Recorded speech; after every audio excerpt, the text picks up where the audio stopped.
Hi students, ഞാൻ discuss ചെയ്യാൻ പോകുന്നത് class 8 CBSE chapter 12 exponents and powers ആണ്. അപ്പോൾ അതിൽ നമ്മൾ സാധാരണ നമ്പേഴ്സ് 1 2 3 അങ്ങനെ നമ്പേഴ്സ് എഴുതാറില്ലേ.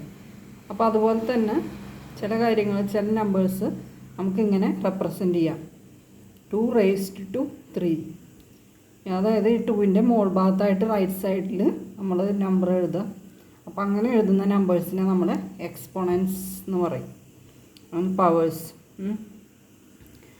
അപ്പോൾ അതിൽ 2 raised to അങ്ങനെയാണ് അത് പറയുന്നത് അങ്ങനെയാണ്, 2 raised to 3.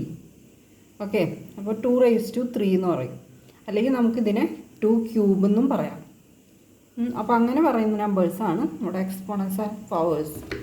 ഓക്കെ, അപ്പോൾ നമ്മൾ അത് ജനറലായിട്ട് പറയും. ഇപ്പോൾ ഏത് നമ്പറും ഇങ്ങനെ എഴുതാം.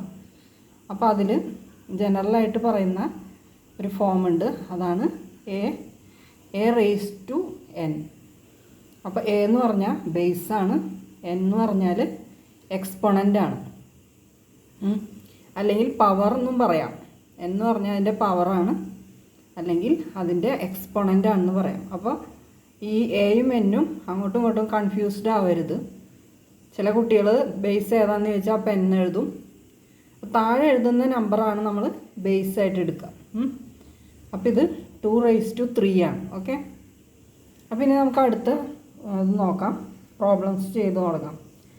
ഇനിയിപ്പോൾ 13 സ്ക്വയർ എന്ന് പറഞ്ഞാൽ എന്താണ്? 13 × 13 ആണ്, 169. 5 ക്യൂബ് എന്ന് പറഞ്ഞാൽ എന്താണ്?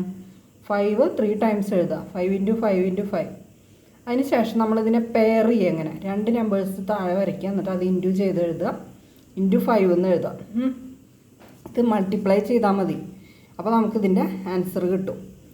ഇനി നേരെ അങ്ങോട്ട് എഴുതുന്ന കേസിലാണെങ്കിൽ ഇത് തെറ്റാൻ സാധ്യതയുണ്ട്. എന്നുവെച്ചാൽ ഭയങ്കര ബ്രില്യൻ്റ് ആയിട്ടുള്ള പിള്ളേരാണെങ്കിൽ വേഗം തന്നെ ഇത് മൾട്ടിപ്ലൈ ചെയ്ത് എഴുതും. പക്ഷേ ഇത്തിരി സ്ലോ ആയിട്ടുള്ള കുട്ടികളാണെങ്കിൽ ഇങ്ങനെ പെയർ ചെയ്തിട്ട് താഴെ എഴുതിയിട്ട് പിന്നെ മൾട്ടിപ്ലൈ ചെയ്ത് എഴുതാം. അപ്പോൾ ഒരിക്കലും അത് റോങ് ആൻസർ ആവാൻ ചാൻസ് ഇല്ല. ഓക്കെ, അപ്പോൾ ഇങ്ങനെ എഴുതാം.